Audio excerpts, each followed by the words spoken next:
کچھ لوگ کہتے ہیں کہ سفر کے مہینے میں شادی اگر ہو تو شادی کامیاب نہیں ہوتی، اور اگر کامیاب ہو بھی جائے تو اولاد نہیں ہوتی، اولاد ہو بھی جائے تو نیک نہیں ہوتی۔ عجیب فلسفہ ہے۔ سیدہ فاطمہ تو زہرا رضی اللہ تعالی عنہا کی شادی حضرت سیدنا علی المرتضیٰ رضی اللہ تعالی عنہ سے سفر کے مہینے میں ہوئی۔ مجھے بتاؤ ایسی کامیاب شادی بھی کوئی ہو سکتی ہے؟ اور پھر کہتے ہیں اولاد نہیں ہوتی، حسن حسین اور زینب پیدا ہوئے۔ ایسی اولاد بھی ہو سکتی ہے؟ اچھا اولاد ہو جائے تو نیک نہیں ہوتی، مجھے بتاؤ حسین جیسا نیک کون ہوگا، حسن جیسا نمازی کون ہوگا، اور زینب جیسی پردے دار کون ہوگی؟ تو یہ لوگوں کی اپنی خواہشات ہیں، زبان پہ جو کہہ دیے لوگ وہی مان گئے۔ میں نے دیکھا ہے کہ بعض کا لوگ 1 گھنٹے کی تقریر سننے کے بعد بھی پھر بھی کہتے ہیں نہیں اصل ہمارے خاندان میں وہ واقعی منحوس ہے، فرق تو پڑتا ہے۔ جب اللہ کے محبوب نے کہہ دیا کوئی منحوس نہیں ہے، تمہارے اندر کی برائیاں ہیں جو مجسم ہو کے تمہارے سامنے آتی ہیں، اس لیے کوئی منحوس نہیں۔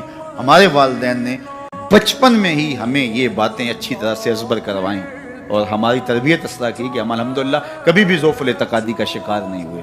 تو آپ بھی اپنی اولادوں کی ابھی سے ایسی تربیت کریں کہ ان کا توکل اللہ پر ہو اور وہ اسی پہ بھروسہ کرنے والے ہوں۔ جب اس پہ بھروسہ کرنے والے ہوں گے تو زندگی سوکھی گزرے گی۔ جب اس پہ توکل ہوگا تو کبھی تکلیف آئے گی تو بندہ کہے گا کوئی بات نہیں، جے سونا میرے دکھ وچ راضی تو میں سکھ نو چلے ڈاواں، تو بندہ کہے گا ٹھیک ہے کوئی بات نہیں ہے، یہ اس پہ بھی میں خوش ہوں۔ تو جب توکل اس پہ ہوگا تو پھر بندہ اس تکلیف میں بھی لذت لینے کا راستہ نکال لے گا۔ اور اگر یہ ہو کہ اس منحوسہ کی وجہ سے یہ سب کچھ ہوا ہے، پھر کچیچیاں چڑھیں گی اس کے اوپر کہ اس نے یہ کیا ہے، مار ہی دوں، قتل کر دوں، اس کو چھوڑوں نہ، زمین پہ رہنے کا حق ہی چھین لوں اس سے کہ اس منحوسہ کی وجہ سے یا اس منحوس کی وجہ سے یہ ہوا ہے۔